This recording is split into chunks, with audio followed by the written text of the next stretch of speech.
네, 안녕하세요. 세계금융연구원 조영국 센터장입니다. 가뜩이나 시장이 안 좋았었던 분위기 속에서 지난주 금요일이었죠. 지난주 금요일 전 트럼프 대통령과 지금 현재 조 바이든 대통령과의 토론회 분위기가 트럼프 쪽으로 좀 약간 기울면서 아시아 증시가 좀 전반적으로 분위기가 좋지 않습니다. 그 중에서도 한국 증시 그리고 중화권 증시가 특히 그러니까 과거 미국과 중국의 무역 분쟁이 있었던 아무래도 트럼프 시절 때 그런 분위기가 있었기 때문에 가장 또 민감하게 반응을 하는 게 한국 증시와 미국 증시 좀 좁혀지는 것 같고요, 실제로. 보시는 바와 같이 특히 성장주, 기술주 성격의 종목들이 많이 몰려 있는 코스닥 같은 경우는 최근 미국 증시의 흐름과는 너무나도 반대되는 상황에 좀 놓여 있죠, 실제로.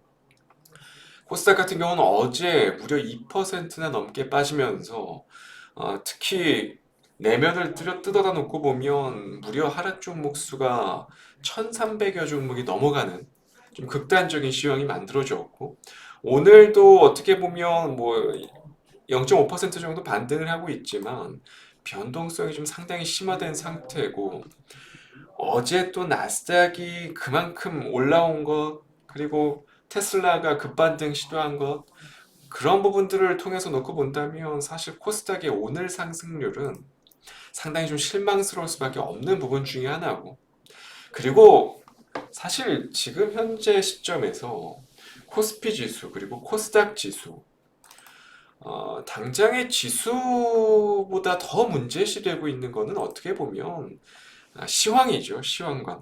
그러니까 코스닥에서 오늘도 코스닥이 강보합권을 유지하고는 있다고 하지만 실질적으로 시가총액 1위에 랭크되어 있는 에코프로 BM 그리고 시가총액 3위에 랭크되어 있는 에코프로 그리고 4위에 랭크되어 있는 HLB는 오늘 상한가에 진입을 했고 그리고 최근에 계속해서 급등 흐름을 보여주면서 어느새 지금 시가총액 셀트리온 제약도 넘어섰습니다. 오늘로.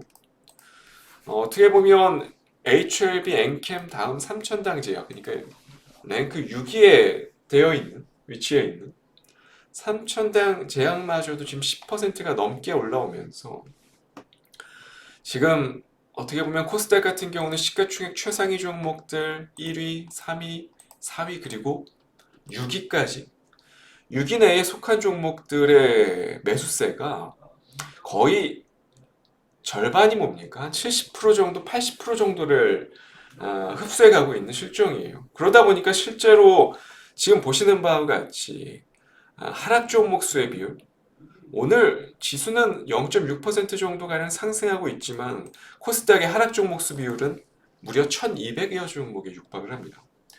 이 정도 숫자라면 일반적으로라면 코스닥 지수 같은 경우는 적어도 1.5% 이상 빠지고 있는 그런 수준이라고 봐도 무관할 정도거든요. 그만큼 지금 코스닥 같은 경우는 시황이 상당히 안 좋다라고 보시면 될 것 같고 빠지는 날은 또 다 같이 빠지죠. 중소형 스몰캡 종목들 지수가 빠지는 날은 다 같이 빠지고 있고 또 지수가 또 오르는 날에는 오히려 지금처럼 시가총액 상위 종목들로만 쏠림이 계속 좀 만들어지고 있는 상황이고 그러니까 다시 말해서 코스닥 같은 경우는 지금 올 한 해 중에서 그러니까 1월부터 지금 현재 나오고 있는 7월, 6월, 7월까지 지금 6월 중순부터 나오고 있는 이 하락 파동이 가장 힘든 시기이지 않나 싶어요. 그 한 해 중에서 아마 앞으로 있을 7월 그리고 8월, 9월, 10월, 11월, 12월 남은 하반기 시장 중에서도 코스닥 같은 경우는 지금이 어떻게 보면 가장 힘든 시기가 되지 않을까라는 생각을 하고 있고 이번 고비를 좀 잘 넘기고 나면 하반기에는 정말 모두가 원하는 코스닥의 상대적인 강세장이 한 번 정도는 좀 연출될 가능성이 좀 없지 않아 있다라고 좀 말씀을 드릴 수 있을 것 같고요. 문제는 사실 코스닥뿐만은 아니죠. 코스피로 넘어와서 놓고 보더라도 사실 어떻게 보면 코스피의 상승률 올 한 해 코스피의 상승률을 만들어 놓은 거의 8할 가까이를 차지하고 있는 종목은 누가 뭐라 해도 SK하이닉스죠. SK하이닉스가 좀처럼 빠지지가 않습니다. 실제로 엔비디아가 최근에 변동성이 나타나고 있는 이 와중에도 SK하이닉스 같은 경우는 아주 견고한 모습들이 나타나면서 계속해서 종가 기준으로 고점을 계속 붙여놓는 작업들이 진행이 되고 있어요. 뿐만 아니라 오늘 같은 날, 오늘 지수가 좀 반등하는 날에는 여지없이 LG에너지솔루션을 필두로 해서 현대차, 시가총액 최상위 종목들을 중심으로 여전히 코스피마저도 계속 스몰캡 쪽, 그러니까 중소형 규모의 종목들로는 수급들이 넘어가고 있지 못하는 그런 상황이 계속 이어지고 있습니다.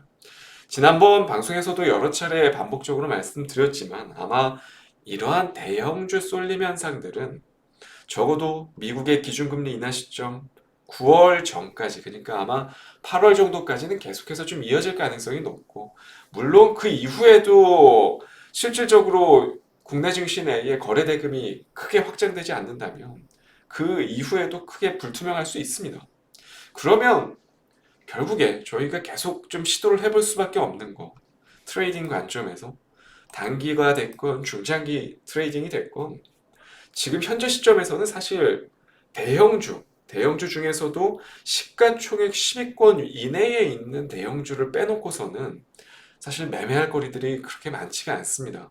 최근에 보시는 바와 같이 식품 쪽들, 뭐 화장품 쪽들, 에너지 쪽들, 지금 수급들이 확산되지를 못하니까, 시가총액 최상위 종목들 내에서 수급들이 확산되지를 못하니까 테마가 그냥 일회성 시세들만 여기저기 분출시켰다가 빠질 때는 상당히 무섭게 빠지죠. 최근에 뭐 아모레퍼시픽 같은 종목들도 마찬가지고, 아모레지 같은 종목들도 그렇고, 화장품뿐만 아니라 식품주들도 급락하고 있는 실정이고, 사실 테마 쪽에서 뭐 화장품, 식품뿐만 아니라 지금 이 시가총액 상위 종목들 제외하고는요, 대부분의 업종들이 지금 급락하고 있어요. 대부분 다. 그러니까 어떻게 보면 반도체 소부장도 그렇고 엔터 쪽들도 마찬가지고, 올라가야 될 종목들, 그리고 2분기 실적이 나쁘지 않을 거로 예고되고 있는 종목들마저도 지금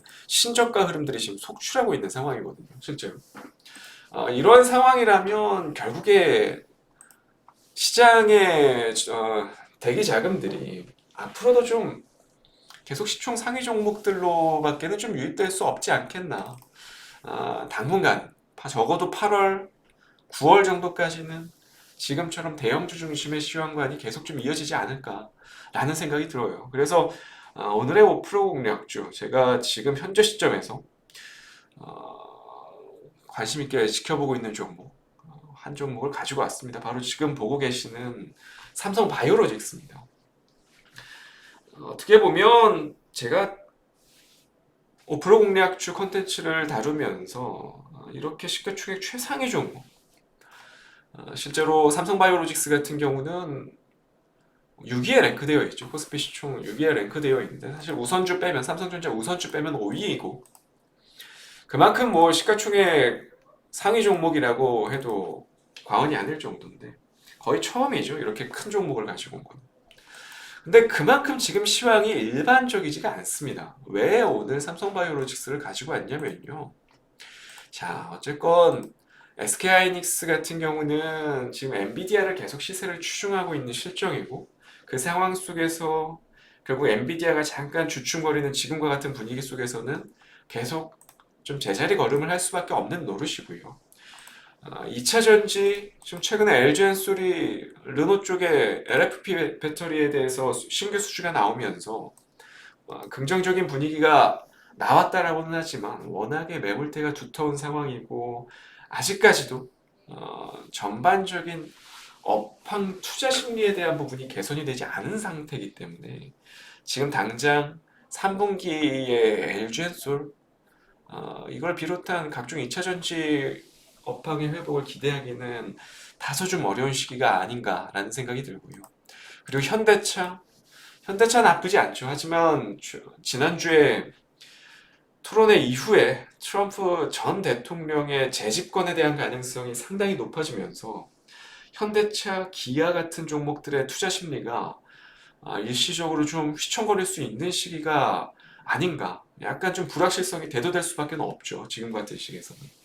그렇다 보면 결국에 현대차 역시도 만약에 그러한 대외적인 정치적인 리스크가 없었더라면 당연히 현대차가 더 높은 점수를 부여받을 수 있겠지만 어찌됐건 간에 지금 미국 내에서 만약에 트럼프가 재집권을 하게 된다면 현대차, 기아 같은 완성차 같은 경우는 타격을 받을 수밖에 없거든요. 그런 부분들이 지금 미리 주가에 녹아들고 있는 과정이고 아직까지도 대선 일정까지 무려 4개월 정도 남은 상태이기 때문에 그 기간 동안 계속해서 좀 불확실성에 대한 리스크가 좀 이어질 가능성이 있다라는 거죠. 그렇게 보면 지금 현재 시점에서는 굳이 현대차, 기아 같은 종목들을 다룰 필요보다는 다루는 것보다는 오히려 어제도 또 대규모 수주가 나오면서 1.4조 규모가 나왔습니다.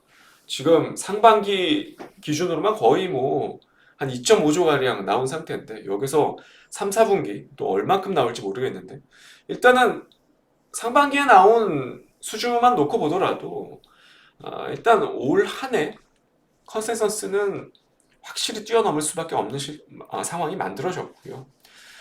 중요한 거는 앞으로 이 쌓여질 수주 잔고에 대한 부분들 그리고 그에 대한 프리미엄들 대부분 미국의 다국적 제약사들이 고객사이기 때문에 지금 현재 영위되고 있는 그 실적 전망치에서 최근에 1,400원에 육박하는 고환율 수혜도 어느 정도 받을 수 있거든요, 실제로. 그런 부분들이 계속해서 올 한 해 1분기, 2분기, 3분기, 4분기까지 실적에 녹아들 거고, 거기에다가 바이오 에스피스의 마일스톤 수령 부분들도 앞으로 존재하고, 앞으로 이 바이오 산업 자체가 ADC라든지 이중항체, 뭐 신규 모달리티에 대한 부분들이 개발이 계속될 수밖에 없거든요. 그에 따른 신약도 계속 증가할 수밖에 없는 상황이고. 그렇게 보면 결국 이 국내가 아니죠. 세계적인 바이오 CMO 기업인 삼성바이오로직스 같은 경우는 계속해서 미래 전망은 올라갈 수밖에 없다라는 거예요. 그러한 부분들을 놓고 본다면 지금 당장 7월, 8월, 9월, 그러니까 앞으로 이 3분기, 앞으로 3분기 동안 실질적으로 삼성전자, SK하이닉스, LG엔솔, 현대차, 그리고 삼성바이오로직스까지 실질적인 지수 추종을 담당하고 있는 역할을 하고 있는 이 종목들 중에서 어떠한 종목들이 좀 선봉제약 역할을 할 수 있겠느냐. 그런 부분들을 놓고 봤을 때는 저는 개인적으로 상위 5종목 내에서는 지금은 삼성바이오로직스가 조금은 더 힘을 낼 수 있을 만한 그런 시기가 좀 만들어지지 않았나라는 생각이 들어서 오늘 좀 특이하게 원치는 않아요. 사실 뭐 시가총액 최상위 종목들을 공략주로 가져와서 뭐 흥미를 얼마나 끌겠습니까? 하지만 지금 시황관 자체가 어쩔 수 없이 이런 부분들에 포커스가 맞춰지고 있기 때문에 선택의 여지가 없었다라는 점 좀 마지막으로 말씀드리면서 한번 잘 확인해 보시면 좋을 것 같습니다. 오늘 프로 공략주 삼성바이오로직스였고요. 저는 다음 주 이 시간에 또 좋은 종목 가지고 찾아뵙도록 하겠습니다. 감사합니다.